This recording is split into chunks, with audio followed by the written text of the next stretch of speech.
দৌড়াইয়া নবী মায়ের কাছে গেছে। মা মা, চোখের পানি গুলো নবীজির জড়তেছে, শিশু নবীর চোখের পানিতে জামা ভিজতেছে। মা আমেনা দৌড়াই এসে টাইনা টাইনা বুকে জড়াইয়া ডাকতেছে, বাবা মোহাম্মদ, বলো তোমাকে কে ব্যথা দিয়েছে, কে তোমারে কষ্ট দিয়েছে, কার দেওয়া ব্যথায় তুমি কান্দো? ও বাবা মোহাম্মদ, তুমি চিন্তা করো না, এই বিচার আমি আমেনা করাবো। তোমার দাদা হলো খানায় কাবার মুতাওয়াল্লি, এই মক্কা নগরের সর্দার। তোমার দাদাকে দিয়ে ওই ছেলেটাকে ধরে এনে তোমার সামনে বিচার করাবো। তুমি কেঁদো না, তুমি কেঁদো না। মা ছোট সময় এমন সান্ত্বনা আমাদের কেউ দিছে কিনা? কে মারছে? এই মুখে মারছে, কান্দিস না, তোর বাপ বাইটাই হোক, দেহিস বিচার করাবো। আমার নবীর মায়া মেনে বলেন, বাবা মোহাম্মদ, তুমি কেঁদো না, তোমার দাদা বাড়িতে আসলে কে তোমারে কান্দাইছে, আমি বিচার করাবো। এমনি সময় আমার নবী মায়ের গলায় ধরে চোখের পানি ছেড়ে ছেড়ে কান্দে, মা মা গো, এই জগতের কেউ আমার কান্দায় নাই, তাহলে কেন তুমি কান্দতেছো মা গো? আমার বয়সের ছেলেরা বাবার কোলে উঠলো, বাবা আদর করে দুই গালে চুমাইলো, পকেট থেকে খেজুর খুরমা দিল। আমি সকলের দিকে তাকাইলাম, কিন্তু সবাই বাবার কোলে গেল গো। আমার বাবা কই? আমার বাবা আমার একবার কোলে নিল না।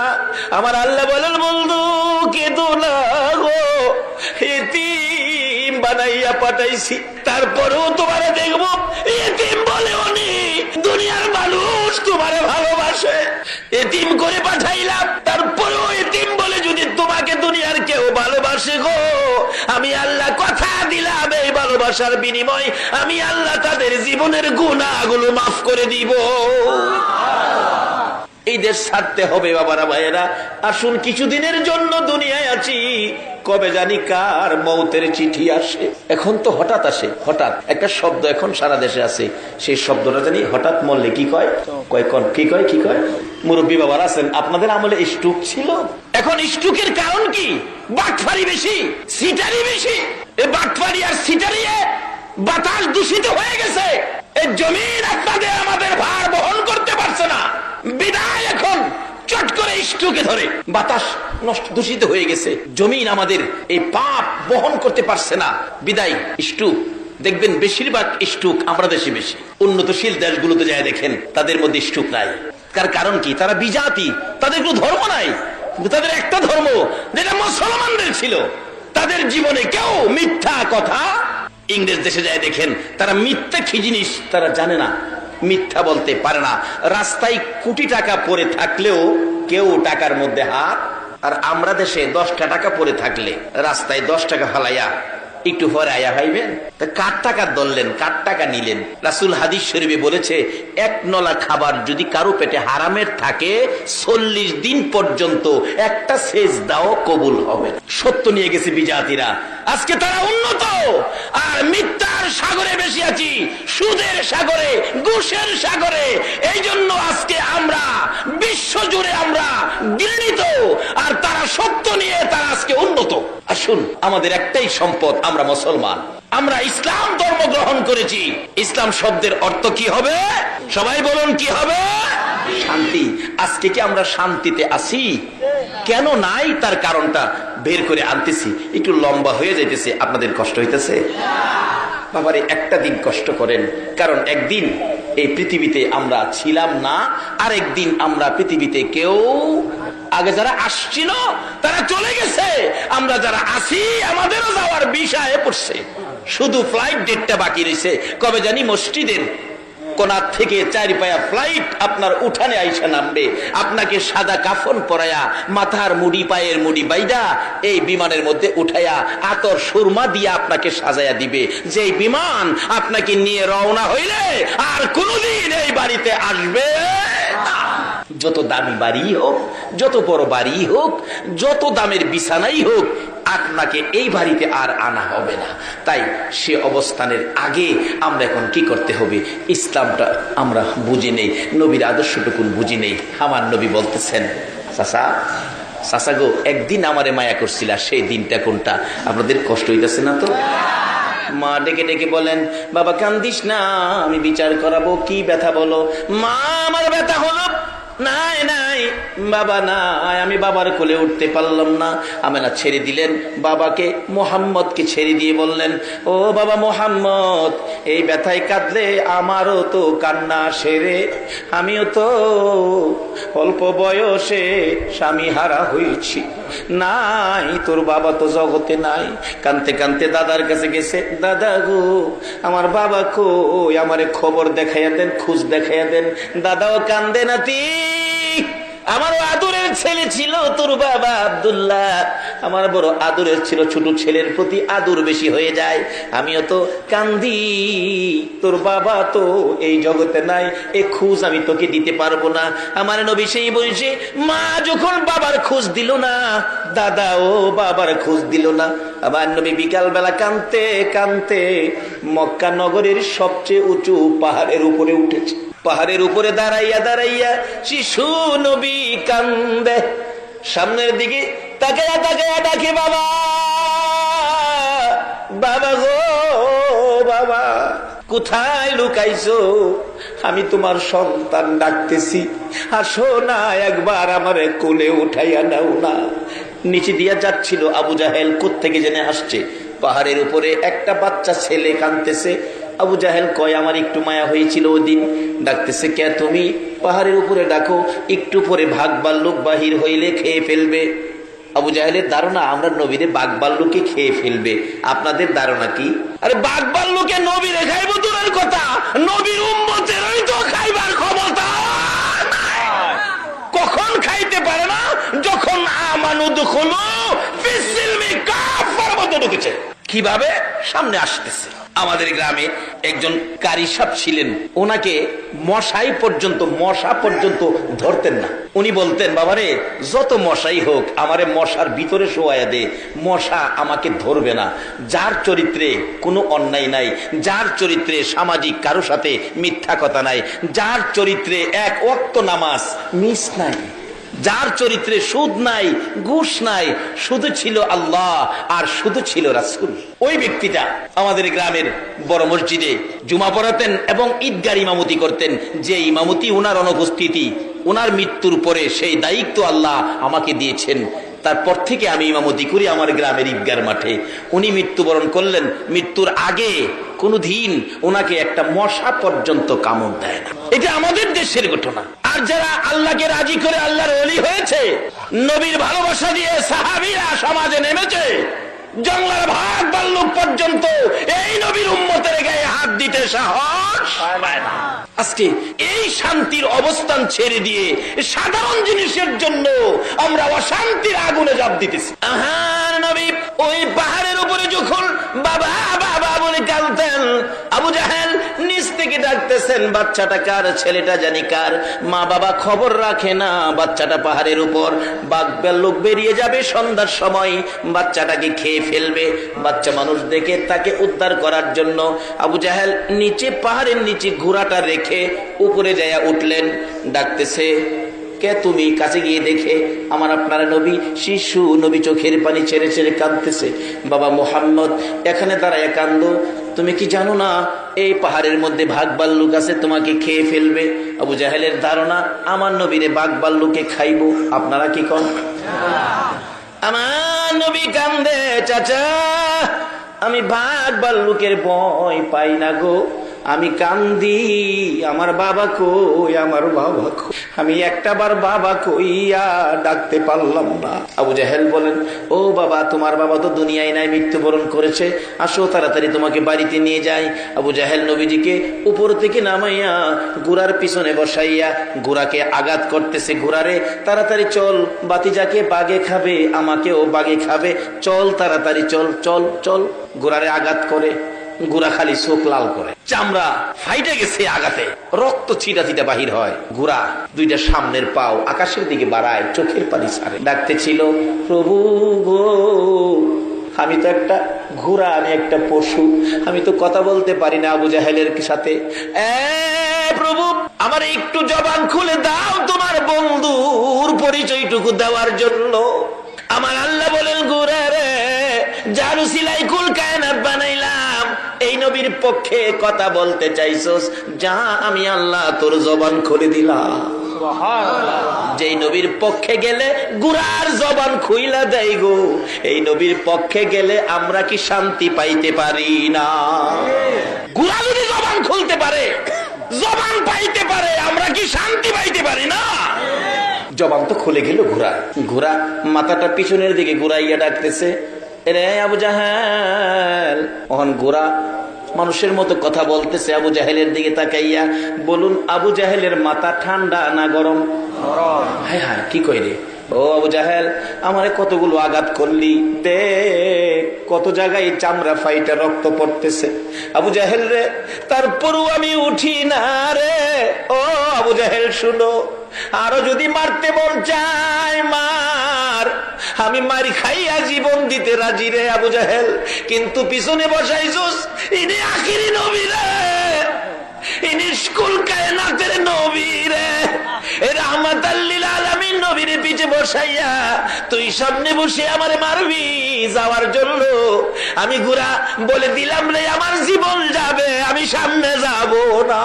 যতক্ষণ পর্যন্ত শিশু নবীকে সামনের বাগে না বসাবি, তুই পিছনে না যাবি, আমি গুরার জীবন যাবে, আমি সামনে যাব না। আবু জাহেল কই ভাতিজা, দেরি করা যাবে না, ভাগের ভয়, তাড়াতাড়ি সামনে আসো। সামনে আসলে গোরা এক দৌড়ে বাড়িতে পৌঁছাইয়া দিলেন। আবার আব্দুল্লাহ কলিজার টুকরা, নয়নের মণি, আমার আপনার নবী শিশু মুহাম্মদকে ওই আবু জাহেল পৌঁছাইয়া দিলেন আমেনার কাছে। আবু জাহেল বলতেছেন, আমেনা গো, তোমার ছেলেকে পাহাড় থেকে আমি নিয়ে আসছি, যদি তোমার ছেলেকে আমি না নিয়ে আনতাম জংলার বাঘ তোমারে খেয়ে ফেলতো। আমেনা মুস্কি মুস্কি হাসে। হাসো তুমি? ছেলেরে খেয়ে ফেলতো আর তুমি হাসো? আমেনা বলেন, ও আবু জাহেল, আমার এই ছেলেরে জংলার বাঘে খাবে না। বলো কি? তুমি তো আরো বড় কথা কও রে আবু জাহেল। বড় কথা বলি কেমনে শুনো। এই সন্তান যেদিন আমি আমেনার পেটে ছিল রে, আমি বাড়ির সামনে দাঁড়িয়ে ছিলাম, একটা জংলার বাঘ দৌড়ে এসে আমার পায়ে সালাম করেছে, আমি আখিরি নবীর মা বলেছে রে। যেই নবীর মা হইলে জংলার বাঘে সালাম করে রে, এই নবীর গায়ে জংলার বাঘ হাত দেয় না। বহু আলোচনা এখানে ছিল, লম্বা হয়ে যাবে, রাখলাম এখানে। বলতেছিলাম আমার নবী ডাকে, চাচা গো, আপনি তো জানেন আমি কি কষ্ট করেছি, নিজেই পাহাড় থেকে নামায় এনেছিলেন, আমি বাবার ব্যথায় কাঁদছিলাম, আর আজকে আমাকে শেষ করে দেওয়ার জন্য আপনি গর্ত করেছেন। চাচা, এই কাজটা কি ভালো করেছেন? বাবা, ভালো করি নাই, আমাকে উঠাও। চাচা, উঠাবো, কালিমাটা পড়লে তোমাকে উঠাবো। না চাচা, আমি উইটা পড়বো। আমার নবী নিচের দিকে হাত দিলেন, চাচা কালিমা উইঠা পড়বে। আসলে কি সেই পড়বে? নিচের দিকে চাচা পড়ে আছে গর্তের ভিতরে, নবী উঠানোর জন্য নিচের দিকে হাত দিলেন আর ডাকতেছেন, চাচা উপরের দিকে হাত বাড়ান। আমার আল্লাহ বলেন, জিবরাইল রে, আমার বন্ধু যেখানে হাজির হয়েছে আর বাকিটা কি থাকবে না। হাতের সাথে হাত মিলে গেছে। আল্লাহু আকবার বলো। হাতের সাথে হাত মিলে গেছে, টান দিয়ে উপরে উঠাইছে। চাচা কালিমাটা পড়েন। হ্যাঁ, বালু যারে জামাত থেকে বালু যারে কই ভাতিজা, এত বড় জাদুগির তুমি, আমি আগে জানি। এত কষ্ট দিছে, পরেও দেয়, এরপরও ইসলাম যার কাছে তার বিপদে এত কষ্ট যে দিছে, অথচ ইসলাম যার কাছে সেই নবী, এরপরও তার উপকারের জন্য যায়, তার ক্ষতি করতে যায় না। আর আমরা একটু কিছু হইলেই সুযোগ পাইলে 12টা বাজামু, কয়নি। এগুলি ইসলাম না। বাবারা আসুন, ইসলাম শান্তি। বলুন ইসলাম কি? আরো জোরে বলুন ইসলাম কি? ইসলাম শান্তি। লোন এটা লোন সমাজে প্রচার করি, এটা লোন রাষ্ট্রে প্রচার করি, এটা লোন বিশ্ব জুড়ে আমরা আবার পরিচয় করে দেই। ইসলাম সন্ত্রাস নয়, ইসলাম বোমাবাজ নয়, ইসলাম শান্তি। কিভাবে? ওই আদর্শটা লোন ফুটিয়ে তুলি। ইসলামে পুরাপুরি দাখিল হয়ে, যারা ইসলামে পুরাপুরি দাখিল হয়েছে তাদের জীবনী তুলে ধরুন।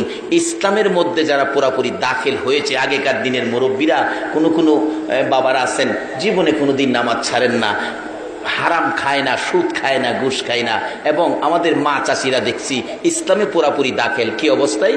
ফজরের নামাজের আজানের আগে ঘুম থেকে উঠে উড়ান বাড়ি ঝাড়ু দিছে আমাদের মা চাষিরা। সময় পাইলে রাস্তাটাও ঝাড়ু দিয়ে আইসা পড়ছে মানুষ উঠবার আগে। জিজ্ঞেস করলে বাবা রে, কত মানুষ হাঁটে, একটা আল্লাহর ওলির ফারা যদি পড়ে আমরা ভাগ্য ভালো হইব। রাস্তাটাও জারু দিয়াই পড়ছে, আইসা ফজরের নামাজ পড়ছে, তারপরে সূরা ইয়াসিন তেলাওয়াত করছে, এরপরে রান্না করে গেছে। এই মায়ের সন্তানগুলি, ওই রক্তের তাসিরগুলি এখনো ভালো কাজের আয়োজন করে, এখনো নেক কাজ করতে যায়। এমন একটা সময় আসিল না? আচ্ছা, অহন কি কেউ বলতে পারবেন বুকে হাত দা কোরআন শরীফ পড়ে রান্না করে গেছে কোন মহিলা? তাই শান্তির পথ তো হারাইছি। এই জন্য সমাজে ভালো মানুষের আশা করা যায় না, শান্তির আশা করতে পারি না। যারা ইসলামে পুরাপুরি দাখিল ছিল তাদের অবস্থান কি? আজকে আমরা আল্লাহর ওলিদের জীবনী, যাদের ডাক এখনো আমার আল্লাহ শুনে, আল্লাহর ওলিদের ডাক এখনো আমার আল্লাহ শুনে, দুনিয়া থাকতেও শুনে, কবরে গেলেও শুনে। আল্লাহু আকবার বলুন। কবরে গেলে ডাক শুনেছে। সিলেটের জমিনে দুইটা ঘটনা। সিলেটের বেয়ানীবাজার থানা, আমি নাম বলে দিচ্ছি, বেয়ানীবাজার থানা, থানা সংলগ্ন একটা মসজিদ মাদ্রাসা। ওই মাদ্রাসার পাশে একজন আল্লাহর ওলি মৃত্যুর পরে দাফন করবে। এখানে আল্লাহর ওলি মৃত্যুর আগে বলেছিলেন, বাবারা আমি মরে গেলে আমাকে দাফন করবা মসজিদের উত্তর পাশে কবরস্থান, সারাটা জীবন আমার পাওটা মসজিদের দিকে থাকবে। এতে মসজিদ কবরস্থান মসজিদের দিকে থাকবে, আমার পাওটা মসজিদে থাকুক, এটা আমি চাই না। তোমরা একটা কাজ করো, আমি মারা গেলে আমাকে পূব পশ্চিম দাফন করো। বেয়ানীবাজার থানার ঘটনা বলছি, কবরটা আমি জিয়ারত করে আসছি, পূব পশ্চিম দাফন করো। কিন্তু আলেম ওলামারা কয় এটা শরীয়তে নাই। মৃত্যুর পরে তাকে উত্তর দক্ষিণ দাফন করা হলো, পাওটা মসজিদের দিকে দিয়ে। দেখা গেল মানুষ দাফনের কাজ শেষ করে একটু দূরে যাইতে না যাইতেই একটা শব্দ হইতেছে, শুশু শুশু শব্দ। শব্দ শুনে পিছনের দিকে লোকেরা তাকাইলো, তাকাইয়া দেখে ওই মাটির নিচ আল্লাহর ওলি শুয়েছিলেন। আল্লাহর ওলি ডাক দিয়েছে, আল্লাহ আমাকে তারা দেয় না পূব পশ্চিম থাকতে, উত্তর দক্ষিণ দিয়েছে, তোমার ঘরের দিকে পাও রাখবো না, আমাকে পূব পশ্চিম করে দাও। অটোমেটিকলি মাটির কবর ঘুরে উত্তর দক্ষিণের কবর পূব পশ্চিম হয়ে গেছে। ইসলামে পুরাপুরি দাখিল হইয়া কবরে শুইয়া ডাক দিলেও আমার আল্লাহ ওই ব্যক্তির ডাক। বৃহত্তর সিলেট, এতে কাছাকাছি হবিগঞ্জ জেলায় চুনারুঘাট থানায়, চুনারুঘাট থানায় আল্লাহর ওলি সৈয়দ নাসির উদ্দিন সিফা সালাহ, উনি মৃত্যুর আগে বলেছিলেন, আমি যেদিকে মাথা দিয়ে মৃত্যুবরণ করব সেদিকে মাথা দিয়ে আমার দাফন করবি। কিন্তু মৃত্যুবরণ করেছে পশ্চিম দিকে মাথা দিয়া। আলেম ওলামারা কয় এটা সম্ভব না, বললেই হবে না, এটা উত্তর দক্ষিণ দাফন করতে হবে। দাফন করার পর ঠিক তদরূপ এরকম শাসা শব্দ হইতেছে। পিছনের দিকে লোকেরা তাকাইয়া দেখে সৈয়দ নাসির উদ্দিন সিফা সালাহ চুনারুঘাটের জমিনে ওই কবর ঘুরে পূব পশ্চিম হয়ে গেছে। এখনো যারা দেখেন কবর পূব পশ্চিম। ইসলাম চিনলেন না, ইসলাম শান্তি, শান্তির ভিতরে ঢুকতে পারলেন না। আসুন না ইসলামে ঢুকে ডাক দেন, সঙ্গে সঙ্গে আপনার ডাক আমার আল্লাহ কবুল করবে। এটা বাংলাদেশের ঘটনা বললাম। আসুন ভারতে যাই। ভারতের উত্তরপ্রদেশ নিজের চোখে দেখে আসছি, কারো কাছে শুইনা না। ভারতের উত্তরপ্রদেশ, জায়গাটার নাম শফিপুর। এক আল্লাহর ওলি বলেছিলেন, আমাকে মৃত্যুর পরে মাটির নিচে দাফন করিস না, মাটির উপরে রাখবি। হুজুর মাটির উপরে রাখলে কথা বাড়াইস না, আমি যা কই তা শুনিস। মৃত্যুর পরে লাশটা কাফন পরাইয়া জানাজা শেষ করে মাথার মুড়ি পায়ের মুড়ি বান্ধা মাটির উপরে রেখে দিলেন। এটা আলগা কাঠের হালকা একটা বাক্স দিয়া ঘুরে ফিরেছে, আলগি দিলেই লাশ। নিজের চোখে দেখে আসছি। খাদেমকে জিজ্ঞেস করলাম, খাদেম সাহেব এই লাশটা কতদিন যাবত মাটির উপরে? আমানত খুলু ফিসিলমি কাফার মধ্যে ঢুকুন, কতদিন যাবত মাটির উপরে? খাদেম বলেন, হুজুর 400 বছর হয়েছে লাশটা মাটির উপরে। এটা ভারতে। চলুন আমরা একটু ইরাকে যাই, যে ইরাকি গাউসে পাকের মতো অলি ঘুমিয়ে আছে, যে ইরাকের জমিনে ইমাম হুসাইন মাতাবিহীন, এই হুসাইনের ভড়ি কারবালার জমিনে শুয়ে আছে, আর পাশে শুয়ে আছে 6 মাসের শিশু আলী আসগর। এই ইসলামকে দুনিয়াতে রাখতে যায় 6 মাসের শিশু আলী আসগর পর্যন্ত কলিজা ছেদ্র করে কারবালার জমিনে ঘুমিয়েছে। ইরাকের জমিনে যান, এক আল্লাহর ওলি আরেক অলির কবরের পাশে তা হাইজারে দিছে। পাশে দাঁড়ায় দেখতেছে এখানে আল্লাহর ওলি শুইছে, ডাকতেছে, আল্লাহ তোমার নবী কইছে ওলিরা বলে মরে না, ইন্না আউলিয়া আল্লাহ লা ইয়ামুত, ওলিরা কখনো মরে না।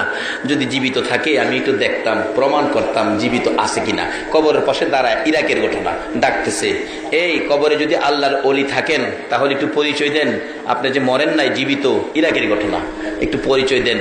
একটা পাও কবরের ভিতর থেকে বের করে দিছে, পাও মাটির উপরে বের করে দিছে। ওই জীবিত ওলি কয়, আল্লাহ এটা একটা কাজ করলো, একটা হাত বাইর করে আমার দেখাইতো, পাওটা বাইর করলো। আল্লাহ, এটা কষ্টের কথা তো, পাওড়া বাইর করে দেখাইলো, এটা কাজটা হইল। আল্লাহ, আমি যদি তোমার ওলি হয়ে তাহি, তোমার যদি আমি খুশি করে তাহি, তোমার নবীর যদি আমি ভালোবাসা তাহি, হ্যাঁ ফাওড়া যে বাইর করছে ভিতরে যেমন নানি তারে অহনো যায় দেখবেন ফাও বাইরে। লিবিয়ার জমিনে এক মহিলা রাস্তা দিয়ে যাচ্ছে, এক যুবক তার নজর ভালো না, মহিলার দিকে আসতেছে, মহিলাটার ইজ্জতের উপর হামলা করবে। ওই মহিলাটা দৌড়াইয়া বড় কবরস্থানের পাশে গিয়ে ডাকতেছে, আল্লাহ, এই কবরস্থানে কি তোমার একটা প্রিয় বান্দা নাই আমার ইজ্জতটাকে হেফাজত করতো? যে এই কবরের পাশে তারা এভাবে ডাকতেছিল, ওই যুবকটা কাছে আসার মাত্রই এই কবরের মাঝখান দিয়ে এই পর্যন্ত হাত বাহির করে বলতেছে, এই লম্পট, মহিলার গায়ে হাত দিবে তোর অস্তিত্ব রাখবো না। এই যুবক দৌড়াইয়া নিজের জান বাঁচাইলেন, এখন পর্যন্ত হাত বাহির হয়ে রয়েছে। আজকে এই ইসলামের মধ্যে আমরা কেন ঢুকতেছি না পুরাপুরি ভাবে? এই ইসলামের মধ্যে পুরাপুরি ঢুকেছে আল্লাহর ওলিরা।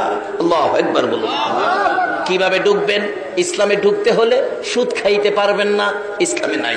নামাজ ছাড়তে পারবেন না, ইসলামে নাই। ঘুষ খাইতে পারবেন না, আরেকজনের ক্ষতি করতে পারবেন না, ইসলামে নাই। মিথ্যা কথা বলতে পারবেন না, ইসলামে নাই।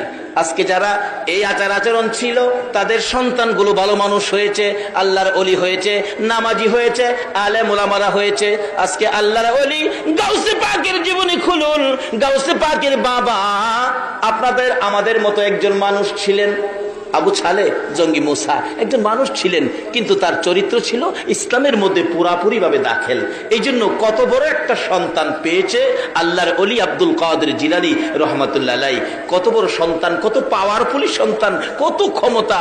গাউসে পাক যেটার জন্য হাত বাড়াইতেন, গাউসে পাকের হাত আমার আল্লাহ কোনোদিন খালি দিতে পারেন নাই। কেন? ইসলামের মধ্যে দাখিল ছিল তার বাবা। এই রক্তের মধ্যে সুদ ছিল না, গুদ ছিল না, হারাম কোনো জিনিস রক্তের মধ্যে ছিল না। তার বাবার জীবনী খুলুন, অল্প যুবক বয়স, বিয়ে শাদী করে নাই, নামাজ ছাড়ে নাই এক ওয়াক্ত।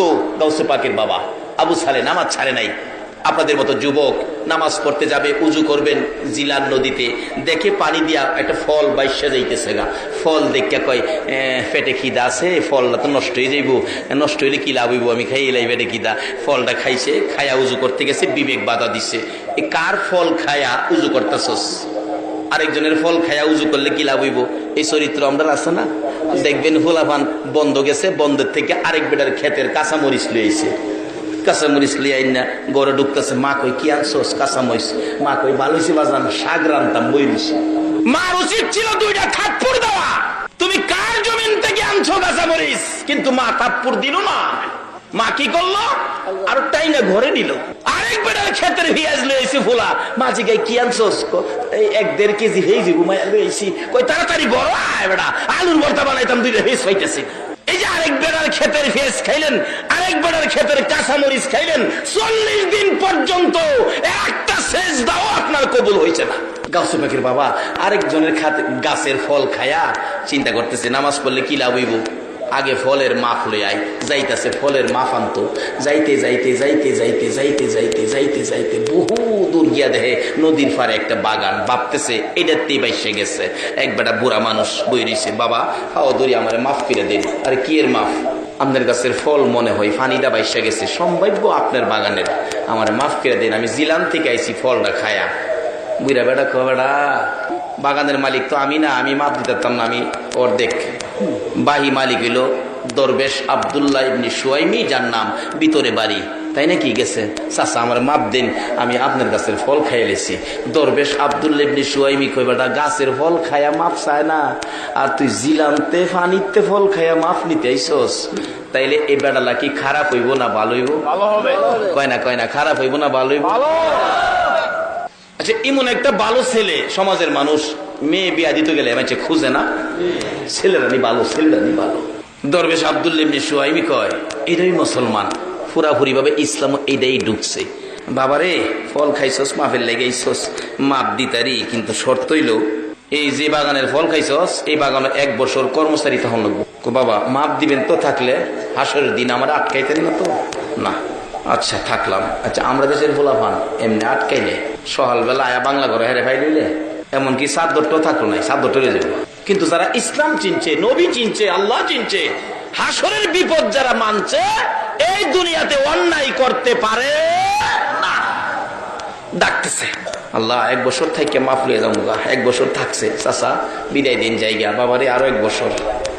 রে কেড়ে খাইছিলাম 2 বছর খাড়ে একটা ফসা পানির ফল খায়া, আর আমরা নতুন গাছ লাগাইছে, কাটল 2টা কাটল ধরছে, মালিক চিন্তা করে রাখছে, একটা কাটল মসজিদও দিব আর একটা কাটল বাড়ির বাচ্চা কাচ্চা লইয়া খাইবো। যেদিন চিন্তা করে হইছে সকালে গিয়া দেখে একটা কাটল নাই। এমন সোনার সান আমরা সোনার বাংলা আছে না, একটা খাইছে আর একটা কোন দিন নিব তারিখ কেড়ে থুয়েছে। এই জন্য তো বিপদ, এই জন্য তো বুশের মাই খায়। এই নবীর উম্মতের গায়ে হাত দিয়া শান্তিতে ঘুমাবে কখনো সম্ভব হবে না আমরা যখন ইসলামের মধ্যে ঢুকে যাব। 2 বছর থেকে চাচা বিদায় দেন, বাবা আরেকটা বছর থাকুন লাগবো। 3 বছর থেকে বাজান আর ঘুরাইন না জায়গা, বাজান ঘুরাইতাম না, বিদায় দিতারি, মাপ দিতারি। শর্ত কি? আমার একটা মেয়ে আছে, মেয়েটারে বিয়া করলে মাপ দেন। কোথায় এটা মেয়ে আগে কেলে পারতেন, আমার 3 বছর ঘুরান লাগে। বিয়া যখন করছি না, একটা বিয়া তো করুন লাগবোই। 3 বছর ঘুরাইলেন, বাবা রে 3 বছর ঘুরাইছি যে তোমার মতো ভালো ছেলে এই জগতে পাওয়া যায় তোমার। কিন্তু আমার মেয়েটা যে বিয়ার উপযুক্ত হয়েছে না, একটা ভালো ছেলেরে মানুষ কেমনে পছন্দ করেও। মেয়েটা 3 বছর তোমারে ঘুরাইয়া মেয়েটা উপযুক্ত হয়েছে, এর লাগে তোমারে আজকা প্রস্তাবটা দিলাম। আচ্ছা বাবা দেন, দেরি করেন না, 3 বছর ধরে বাড়ি যাই না, তাড়াতাড়ি করেন। বাবা দি মুজে শর্ত আছে কি? আমার মেয়ে পেলাম সোহ দেখে না, কারে কন কি কহ, কানেও শুনে না, কত কইতারে না, হাঁটতেও পারে না, চেহারার রং ও বেশি সুবিধা। 5 নাম্বার হাজির করছে সামনে। আল্লাহর ওলি গাউসে পাকের বাবা চোখের পানি ছেড়ে দিছে। মৌত কেন গো, এই পানির ফল আমি খেয়েছিলাম, আজকে আমার উপর কত বিপদ চেপে গেল। বাবা এই 5টা তো খাও। আচ্ছা এই বিয়ারা যদি করি হাসরের দিন আমারে আটকাইতেন না? হাসরের চিন্তা করেছেন, একজনও এখানে নাই। নামাজ পড়ি, নামাজ পড়তে যাই, মসজিদে নামাজ পড়ি, মন্ডা থাকে জমির মধ্যে। মসজিদে নামাজ পড়ি, মন্ডা থাকে দোকানের মধ্যে। মসজিদে নামাজ পড়ি, মন্ডা থাকে ছেলেমেয়ের দিকে। এই নামাজ কেউ পড়েন নাই, মসজিদে আসরের নামাজ শেষ করে এই মোনাজাত কেউ করেন নাই। আল্লাহ আল্লাহ গো, আসর নামাজ পড়েছি, মাগরিব পর্যন্ত হায়াত আছে কিনা জানি না। মাগরিব পর্যন্ত যদি আমার হায়াত না থাকে, আসরের নামাজের উসিলায় আমারে মাফ করে দাও। মাগরিব পর্যন্ত হায়াত আছে, মাগরিব পড়ছেন, হাত বাড়ান। আল্লাহ গো, এসা পর্যন্ত বাঁচবো কিনা জানি না। এসা পর্যন্ত যদি আমি না বাঁচি, মাগরিবের উসিলায় আমারে মাফ করে দাও। পারবেন? এই দোয়া করছেন কেউ বলতে পারবেন? বাবারা এইদিকে আসেন, মাথার কালো চুল সাদা হয়ে আসতেছে, এই জমিনটা ছেড়ে দিতে হবে। কান্দে, আল্লাহ মরে তো যাব, হাসরে বিপদে পড়বো। চোখ নাই, হাঁটতে পারে না, কানে শুনে না, কথা বলতে পারে না, চেহারার রং সুবিধা না। 5 নাম্বার সামনে হাজির করছে। আল্লাহ আল্লাহ গো, 5 নাম্বার মেনে নিলাম, দুনিয়ার বিপদের শেষ আছে, আখেরাতের বিপদের শেষ নাই। আল্লাহ গো, দুনিয়ার বিপদ মেনে নিলাম, আখেরাতে যাতে বিপদে না পড়ি। ও চাচা আবু সালে, আমি রাজি রাজি, বিয়া পড়াইয়া দেন। বিয়া পড়াইয়া দিছে। শ্বশুর বলতেছেন, আবু সালে আপনি বাংলা করে বসেন, আপনার বিবি সাহেবা আসতেছে। মাথা চুলকায়, আল্লাহ গো কইলো হাঁটতারে না, আইব কেমনে? আল্লাহ গো বুঝবি ব, কত কইতারে না, আমার ডাহ দিতে তোর সুহ দেখে না, আমি কইয়াছি হিলা কই দাইব। ধৈর্য ধরে বই দিছে। একটু পরে দেখা যায় ডাইনে হাতে শরবতের গ্লাস, বাম হাতে পাখা। ডাইনে হাতে শরবতের গ্লাস, বাম হাতে পাখা লইয়া সুন্দর শাড়ি পরে রে, জান্নাতি হুরের মতো চেহারা লইয়া দরজাটায় দাঁড়াইয়া ডাকতেছে, সালাম দিলাম গো প্রাণের স্বামী আবু সালে। কোন করতে আল্লাহর ওলি গাউসে পাক হইছে। ওখানে আমরা সমাজের কোন বিবি আছো বইলা গিয়া জামাইরে সালাম দেয়? এটা মাথা নোয়া যে বইছে, 3 জনে ডাকতে সুজাই করতে না। বাবারা ভালো গাছ লাগান, ফল ভালো হবে। ভালো গাছ লাগান, ফল ভালো হবে। ডাকতেছে, দরজায় দাঁড়াইয়া সালাম দিলাম গো প্রাণের স্বামী আবু সালে, সালাম দিলাম। ওয়ালাইকুম সালাম। একবার তাকায়া আর তাকায় না, মাথা নিচে দিয়ে লাইছে আবু সালে। আল্লাহ গো কোন বিপদে পড়ি, বলছে নাম্বার 5, এখন দিছে লাইছে নাম্বার 1। এই বিপদে পড়তে রাজি না। আবার কয় যখন স্বামী কইছে, স্বামী যখন কইছে একটু জিগায় দেখি, মাথা নিচে দিয়ে ওই চায় না। বোন, ও বোন আপনার নাম কি? জবাব দেন, আমার নাম উম্মুল খয়ের ফাতেমা। নামে মিলছে, বিয়া পড়ার সময় নাম কয় না, ইমুকের মেয়ে ইমুক নাম, নামে মিলছে। আপনার বাবার নাম কি? দরবেশ আব্দুল্লাহ ইবনে সুয়াইমি। বাবার নামেও মিলছে, কিন্তু এই যে ফার্স্ট নাম্বার কইলো এই নাম্বার একটাও মিলছে না। কাপড়টা বললো বাইরিয়া জায়গা, সেই রিচে উম্মুল খয়ের ফাতেমা, একটা কথাও কয় না। স্বামীরই জায়গা, বাড়ির সামনে শ্বশুর, জামাই বাবু কই যান? আপনি আমার জামাই কইেন না, আপনি আমার লোকে ভন্ডাভন্ডি করছেন, কইছেন একটা দিছেন আর একটা। শ্বশুর ডাকে, বাবারে, শ্বশুর মুরব্বী মানুষ, এইভাবে কথা বলিস না, শ্বশুর বাবার জায়গায়। আবু সালেহ, আমি একটা বলে আর একটা দেই নাই, যা বলেছি তা তোকে দিয়েছি। কই দিলেন? বলেছেন চোখে দেখে না, কানে শোনে না, কথা বলতে পারে না, হাঁটতে পারে না, চেহারার রং সুবিধা না। আমি দেখি কথা বলতে পারে, আমাকে সালাম দিলেন। আমি দেখেছি চোখ আছে, আমার দিকে মায়ার নজরে তাকিয়ে রইছে। আমি দেখেছি আমি যা বলেছি কথার জবাব দিছে, কানে শোনে। আমি দেখেছি চেহারার রং পূর্ণিমার চাঁদের মতো, দুইটা পাও হাইটে হাইটে আসছে। এবার বলতেছেন, দরবেশ আব্দুল্লাহ ইবনে সুয়াইমি, তোমার মতো ভালো ছেলের জন্য আমার উম্মুল খয়ের ফাতেমারে রেখেছি। দরবেশ আব্দুল্লাহ ইবনে সুয়াইমি ডাকতেছে, আবু সালেহ, এই মেয়ে উম্মুল খয়ের ফাতেমা 5 নাম্বার বলেছি, শুনো। কেন বলেছি? হাঁটতে পারে না। আমার মেয়ে বালেগা হওয়ার পর থেকে কোনদিন এই পাও দিয়ে হাইটা বেগানা পুরুষের সামনে যায় না। আবু সালেহ, কোনদিন আমি বলেছি কথা বলতে পারে না, এই মুখ দিয়ে বেগানা পুরুষের সাথে কথা কয় না, কোনদিন এই কান দিয়ে বেগানা পুরুষের কথা শুনে নাই, এই চোখ দিয়ে বেগানা পুরুষ দেখে নাই। রে আবু সালেহ, আমার উম্মুল খয়ের ফাতেমার চেহারার রং কালো না সাদা, কোন বেগানা পুরুষ জীবনে কোনদিন দেখে নাই, সেই জন্য এই 5 নাম্বারের কথা বলেছি। রে আবু সালেহ, যা যা বাবা, রাগ হইস না, গুসা করিস না, যা রে যা, আমার উম্মুল খয়ের ফাতেমারে লইয়া বাড়িতে যা, তোর জীবন ধন্য হয়ে যাবে। দৌড়ে আইসা ফাতেমারে লইয়া বাড়িতে চলে গেলেন। ওই মা, ওই বাবার সন্তান জন্ম হয়েছে আব্দুল কাদের জিলানী রহমাতুল্লাহ আলাইহি। বলুন, ওই মা বাবার সন্তান আব্দুল কাদের জিলানী রহমাতুল্লাহ আলাইহির পাওয়ার আছে কিনা? আল্লাহু আকবার, কত পাওয়ার! এইভাবে আমানত খুলু ফিসিলমি কাফার মধ্যে ঢুকেন, কি পাওয়ার দেখেন। একবার গাউসে পাকের বাবা ইমামতি করে বাগদাদের বড় মসজিদে। অনেক সময় ইমাম সাহেব ছোট ছেলে থাকলে হাতের সঙ্গে করে লইয়া যায় না। গাউসে পাক ছোট বাচ্চা পায়জামা পাঞ্জাবি পরাইয়া ইমাম সাহেব বড় হুজুর নিয়ে গেছে আপনার মসজিদে। তো ভিতরে তো নেয় না, বাচ্চা মানুষ বারিন্দায় রেখে গেছে। গাউসে পাক যখন নামাজ শুরু হয়েছে, আব্দুল কাদের জিলানী বাচ্চা বয়স তো, জুতা যা আছে সব জুতারে 2টা টাল দিছে, 2 টাল জমায়া 2টা টাল দিয়া থুইছে। মুসল্লিরা নামাজ শেষ করে আইসা দেখে জুতার 2 টাল। কার জুতা কোনটা, এইভাবে কেমনে ছিন্ন করে নিব? মুসল্লিরা তো এক পর্যায়ে রাগ হয়ে গেলেন, এই বাচ্চাটা কার, কে আনছে? ইমাম সাহেব বাইরেছে, আয়া দেহে বাচ্চা আমার। বাবারে, বাচ্চা তো আমার। এমন বাচ্চাই মানে মসজিদ আনে, কি পেস লাগাইছে কোন তো? আবু সালেহ ডাকতেছে, আব্দুল কাদের, তুমি একই করলা তুমি। এবার আব্দুল কাদের জিলানী রহমাতুল্লাহ আলাইহি বলতেছেন, বাবা, আমি বেহেশতীদের জুতা একদিকে নিছি আর দুজুকিদের জুতা আরেক দিকে নিছি। এটা কে পারে? যারা ইসলামে পুরাপুরি ঢুকেছে, যার মা বাবার মধ্যেও কোনো ভেজাল নাই। ইসলাম ছিল শান্তি, আজকে শান্তির জায়গায় কেন রাখতে পারি না?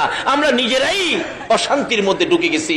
ইসলাম অশান্তি নয়, আমরা অশান্তি জোড়াই দিছি। তুমি একই করছো, মানুষের কষ্ট দিতেছো, মানুষ আমার দিকে রাগ করতেছে, ধমক দিতেছে। বাবা, ধমক দিয়েন না, মাথার টুপি ঘুরা আর বাবা আমার ধমক দিয়েন না, ধমক দিলে পুরা বাগদাদটা ঘুরাইলাম। বেড়ার মতো বেড়া হইতে এক বেড়ার কথায় সারা দেশ লড়তারে না। আচ্ছা, এ বেড়ার মতো বেড়া ডক্টর ফখরুদ্দিনের কথায় সারা দেশ ঘুরে না। এক ফখরুদ্দিনের কথাই যদি বেড়ার মতো বেড়া হইতে সারা দেশের বিল্ডিং টাল্ডিং ভেঙে লাইতারে, তাই গাউসে পাক আল্লাহকে রাজি করছে, বাগদাদ ঘুরাইতে পারে না। বেড়া হইলে এমন বেড়া হই থাফাদা মাথার ধরছে। আবু সালেহ, বাবা কি করতেছো? বাবা, আব্বা দইরা ফেস লাগাইছেন, নাইলে শিক্ষা দেয় আজ গই। যাই হোক, শুরু হলো। আল্লাহকে রাজি করলে, ইসলামে পুরাপুরি ঢুকলে এই কাজগুলি করা মুসলমানদের জন্য অসম্ভবের কিছু নয়। আরেক বেচারা 6টা মেয়ে, পেটে বাচ্চা, স্বামী বলতেছে তোর 6টা মেয়ে হয়েছে, পেটের বাচ্চাটা যদি মেয়ে হয় তাহলে তুমি তালাক। এরকম সমস্যা আছে না বর্তমানে? মেয়েটা চুপে চুপে কানতে কানতে এই গাউসে পাকের বাবা আবু সালে আল্লাহর ওলি বড় মসজিদের ইমাম সাহেবের কাছে গিয়ে বলতেছে, হুজুর তখন তো আল্ট্রাসোনোগ্রাফ ছিল না, বাচ্চা কি দেখবো, কিন্তু আল্লাহর ওলিদের চোহের মধ্যে আল্ট্রাসোনোগ্রাফ আছে কিনা? হ্যাঁ, গেছে। হুজুর আমার পেটের বাচ্চাটা কি আপনি একটু কুয়ে দিবেন? 6টা মেয়ে। স্বামী বলছে এটা মেয়ে হইলে আমার তালাক দিব। আল্লাহর ওলি পেটের দিকে চাইয়া দেখে এই বাচ্চাটাও মেয়ে। বলুন এই মেয়েটার দুঃখ বাড়ছে না কমছে? কানতে কানতে বাড়িতে বাইরেছে, গাউসে পাক বাড়ির সামনে খাড়া, ছোট্ট বাচ্চা। মা কানতে কানতে গেলা, কানতে কানতে আইলা, ব্যাপার কি? বাবারে গেছিলাম বড় হুজুরের কাছে, আমার 6টা মেয়ে, স্বামী বলছে পেটের বাচ্চাটা মেয়ে হইলে আমার তালাক দিব। গেছিলাম, বাচ্চাটা কি দেখাইতাম, কি কইছে দেখে কইছে পেটের বাচ্চাটাও বলে মেয়ে হইব, আসলেও মেয়ে। তে গাউসে পাক কয়, আল্লাহ গো তোমার অলির কাছে গিয়া যদি মানুষের দুঃখ নিবারণ না হয়, তোমার অলি তোমার লগে সম্পর্ক, তাহলে তোমার অলির ইজ্জত থাকবে না। এই মেয়ে তুমি আবার যাও, যাও আবার। বালা গাছ লাগাইন, গুড়া ভালো হইব, ফল ভালো হইব। বালা গাছ লাগাইন, বেরোর থেকে বাসে যাবো কটিয়ার দি। এক বেচারা আধা বয়স, দাড়ি দুড়ি কিছুটা পাকছে, আমাদের ইঞ্জিনিয়ার সাহেবের মতো বয়স। টিকিট কেটিয়া সিট রাখছে বাসের নিচে, পান খাইতে গেছে। এরকম মুড়া হাড়া এক যুবক ছেলে উঠতে বসে সিটের। এই বেচারা উঠে গেছে, বাবা আমার টিকিট কাটা, পান লইয়া কইতেছে আমার বাস্তব ঘটনা, টিকিট কাটা, এই সিটটা আমার দিয়ে দাও। আমি সামনে গিয়ে নাইমা যাবো গেছে কালিকা প্রসাদ। বাবা আমি টিকিট কেটে কার রইলাম আর তুমি বই দিছো, খুব শক্তিশালী, উড়ো বাবা। আমি সামনে নেমে যাবো। এটা করতে করতে আগুর হুর পর্যন্ত গেছে, সামনের স্টেশনে মুরব্বীও নেমে যাবো। এর ফলে হ্যাঁ কয় আমি সামনে নেমে যাবো, সিটটা দেন। পাশে আরেক মুরব্বী, নিশ্চয়ই সামাজিক কোন সর্দার হবে। এই বেচারা দাঁড়ায় সেরা কয়, এই বেয়াদব বেয়াদব, ও তোর দাঁত গুলি অন ফেলাই দিব তাফরায়া। হেজিলা কইতাছে তাফরায়া দাঁত ফেলাই দিব, এলাও হেলারে দাঁত ফেলাই দিব যে গায়ে লাগতো না, হেলাই মনে হয় দেখা যে সুবিধা হইতো না। সিটেতে উঠছে, মুরব্বীরে বসাইছে। এরপরে ওই সর্দার সাহেব বাসের মধ্যে বলতেছেন, দেখেন দোষটা এই ছেলের না, দোষটা হলো বাবার। নিশ্চয়ই বাবা সুদ খাইছে, না হলে চাকরি জীবনে ঘুষ খাইছে, ঘুষ খাইয়া সন্তান জন্ম দিছে, এই জন্য সন্তান বেয়াদব হইছে। বাবারা এই দেশ ছাড়তে হবে, ইসলামের মধ্যে ঢুকেন। ইসলাম ছাড়া এই দেশেও শান্তি নাই, কবরেও শান্তি নাই, হাসরেও শান্তি নাই।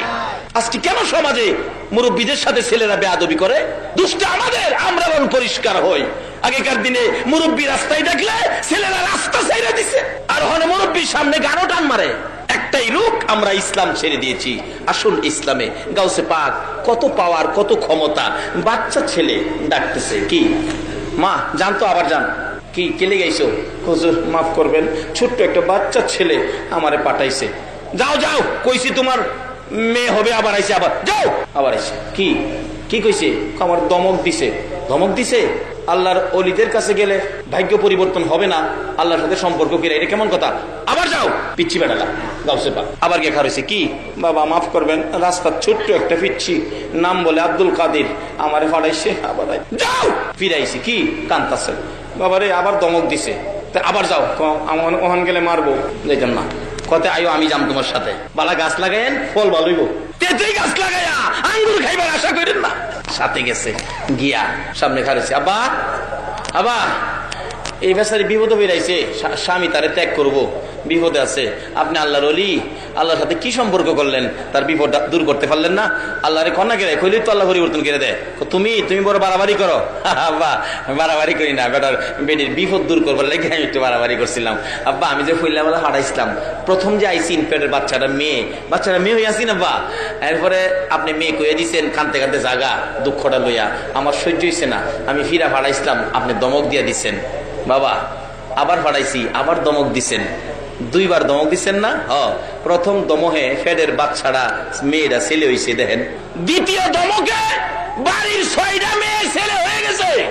বাবা আবার যদি দমক দিতেন, সমস্ত পৃথিবীর ছেলেগুলো মেয়েগুলো ছেলে হয়ে যাবে। এই সমস্ত খেলা কখন খেলতে পারে?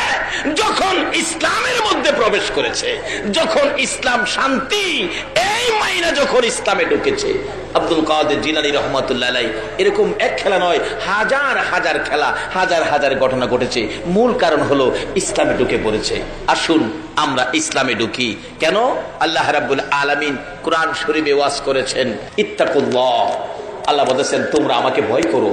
কারণ সবকিছুর মালিক কে? আমরার মালিক কে? আমরা দুনিয়ার দিছে কে? দুনিয়ার থেকে আবার নিবে কে? সেই মালিক বলতেছেন ইত্তাকুল্লাহ, তোমরা আমাকে ভয় করো। কিরকম ভয়? হাক্কা তুকাতি, সঠিক ভয়, ভয়ের মতো ভয় তোমরা আমাকে করো। এখানে ভয় করার জন্য আল্লাহ কোরআন শরীফে ঘোষণা দিয়েছেন। দ্বিতীয় নম্বরে বলছেন ফাত্তাবিউনি ইউহিব্বুকুমুল্লাহ, তোমরা আমার এই হাবিবকে ভালোবাসো, যার ভালোবাসায় কুল কায়নাত। তৃতীয় নম্বরে বলেছেন তোমাদের মা বাবার সাথে ভালো ব্যবহার করো। বলুন কার সাথে ভালো ব্যবহার? ইসলামে ঢুকিলেন, নামাজ পড়লেন, নবীকে ভালোবাসা দিলেন, তারপরে আল্লাহকেও ভয় করলেন, মা বাবার সাথে ব্যবহার ভালো করলেন না, তাইলে আপনার যা কিছু করছিলেন সবগুলি কি? একটা মা যদি খালি হাত তুলে কয় আল্লাহ গো আমার ছেলেটা আমার জাইল্লা লাইছে, যা ইবাদত করেছেন মক্কা মদিনার ইমাম সাহেব হইলেও আপনার ইবাদত গুলো শেষ হয়ে যায়। এমন একটা ফাউন্ডেশন প্রত্যেকের ঘরে ঘরে, যে মার পায়ের নিচে জান্নাত। রাসূল বলেছেন মায়ের পায়ের নিচে জান্নাত। আসুন সেই মা কেমন মা? বাস্তবে আসুন, মার পায়ের নিচে যে জান্নাত, জান্নাতের একটু আরাম আয়েশ নমুনা শান্তি মার কুলের মধ্যে পাওয়া যায়। দেখবেন বাচ্চা কাঁদতেছে, চাচি কুলে নিচে কান্দে, দাদি কুলে নিচে কান্দে, খালাম্মা কুলে নিচে কান্দে, ফুফু আম্মা কুলে নিচে কান্দে, কারো কুলে কান্দা থামে না। মা দেখবেন দৌড়ায় আসছে, তোরা কারারে দে আমার বাবারে আমার কুলে দে। যে খালি মা কুলে নিছে, বলুন বাচ্চার কান্দা এখন কি আর আছে? কেন? মার কুলে যে একটা জান্নাতের শান্তি আছে। সেই মা বাবার খেদমত করুন, মা বাবার মনে দুঃখ যাবে, এই কাজ আমরা যেন কেউ না করি। আসুন ইসলামের মধ্যে ঢুকি। ইসলাম শান্তি, সমাজকে বুঝায়, দেশকে বুঝায়, মানুষকে বুঝায়। ইসলাম শান্তি। ইসলাম কোনোদিন কারো ক্ষতি করতে দেয় না। ইসলাম নিজে ক্ষতি হইলেও অন্যকে কষ্ট দেয় না। আসুন সেই ইসলাম আমাদের কাছে নবী কষ্ট করে এই ইসলাম আমাদের কাছে দিয়ে গেলেন। আমরা ইসলামে ঢুকি, দুনিয়ার শান্তি আমাদের জন্য হবে, কবরের শান্তি আমাদের জন্য হবে, হাসরের শান্তি আমাদের জন্য হবে। আল্লাহ আমাদেরকে সেই ইসলামে পুরাপুরি ভাবে ঢোকার তৌফিক দান করুক। সকলে বলুন আমিন। আসুন রাত্র অনেক হয়ে গেছে, আমি দোয়া করব যে আল্লাহ এত রাত পর্যন্ত আকাশের অবস্থা ভালো রাখলেন, আমরা সেই আল্লাহকে ভয় করব, সেই আল্লাহকে খুশি করার মতো কাজ করব। যে নবীর ভালোবাসায় এত কিছু করেছেন আমার আল্লাহ, সেই নবীকে আমরা ভালোবাসবো। আল্লাহ আমাদেরকে সেই শক্তি, সেই তৌফিক দান করুক। সকলে বলুন আমিন।